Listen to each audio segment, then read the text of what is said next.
ازاي اقدر اغير كلمة السر بتاع الفيسبوك بعد التحديث الجديد 2024؟ يعني في الفيديو ده هعلمك ازاي تقدر تغير كلمة السر بتاع حسابك على الفيسبوك بطريقة سهلة وبسيطة جدا بعد التحديثات الجديدة 2024. اول حاجة تفتح الفيسبوك بتاعك بالشكل ده كده. بعد كده يا شباب هتيجي عند الصورة الشخصية بتاع حسابك على الفيسبوك، هتضغط عليها بالشكل ده كده. بعد كده هتطلع لفوق وهتختار حاجة اسمها الاعدادات والخصوصية. بعد كده نختار الاعدادات. بعد كده نختار اول خيار مركز الحسابات. هنيجي عند الخيار ده اللي هو كلمة السر والامان، هنضغط عليه. بعد كده هنقول له تغيير كلمة السر. بعد كده هنقول له فيسبوك بتاع عبد الله الباشا نضغط عليه. هيبدأ يفتح لنا الخانة اللي انتوا شايفينها دي. هنا بيقول لك ايه؟ طبعا عشان تكون فاهم بيقول لك تغيير كلمة السر. يجب ان تتكون كلمة السر من 6 احرف على الاقل، يعني تعمل 6 حروف على الاقل. تمام؟ انت عايز تزود زود براحتك. تمام؟ وان تتضمن التوليفة من الارقام واحرف الأبجدية والأحرف الخاصة.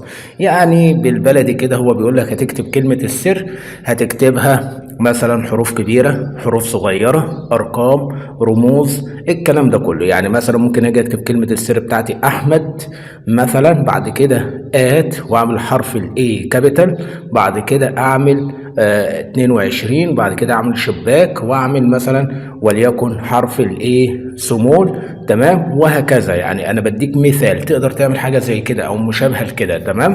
فهمتوا؟ يعني هكرر كلامي تاني. تقدر تكتب حروف مثلا وليكن هنكتب مثلا عمرو كل الحروف سمول، بعد كده نعمل ونكتب مثلا حرف الام كابيتال، بعد كده نعمل شباك ونكتب 1 2 3، مثال زي كده يعني. تمام؟ ماشي. هو بيقول لك اعملها كده. طيب لو رجينا هنا عند اول خيار، هنا بيقول لك كلمه السر الحاليه، يعني اكتب كلمه السر اللي انت بتدخل بيها دلوقتي، هتبدا تكتبها هنا.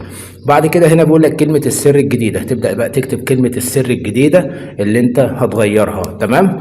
طيب بعد كده بيقول لك اعاده كتابه كلمه السر الجديده، بعد كده تبدا تعيد كتابه كلمه السر الجديده. يعني كلمه السر الجديده اللي انت كتبتها خلاص وهتحفظها، هتبدا تكتبها كلمه السر الجديده.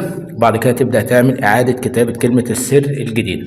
بعد كده هتبدا تضغط على تغيير كلمه السر، هتضغط عليها هيبدا يغير لك كلمه السر بطريقه مباشره على طول. يعني مجرد ان انت ضغطت على تغيير كلمه السر هيبدا يغيرها لك في ثانيه. تمام؟ طبعا انا مش هغير كلمه السر بتاعتي، ولكن انا بوريك الطريقه تعملها ازاي. هكرر كلامي تاني. كلمه السر الحاليه اللي انت بتدخل عليها تكتبها، بعد كده كلمه السر الجديده هتكتبها، بعد كده هتبدا تعمل اعاده كتابه كلمه السر الجديده، هتبدا تعيد كتابه كلمه السر الجديده. تمام؟ طيب اتمنى اكون افدتكم. لو عجبك الشرح لا تنسى الاشتراك في القناه وتفعل زر الجرس على الكل، وسيب لي تعليق اسفل الفيديو لو حصل معاك اي مشكله. انا برد على كل التعليقات ونحل المشكله مع بعض باذن الله. السلام عليكم.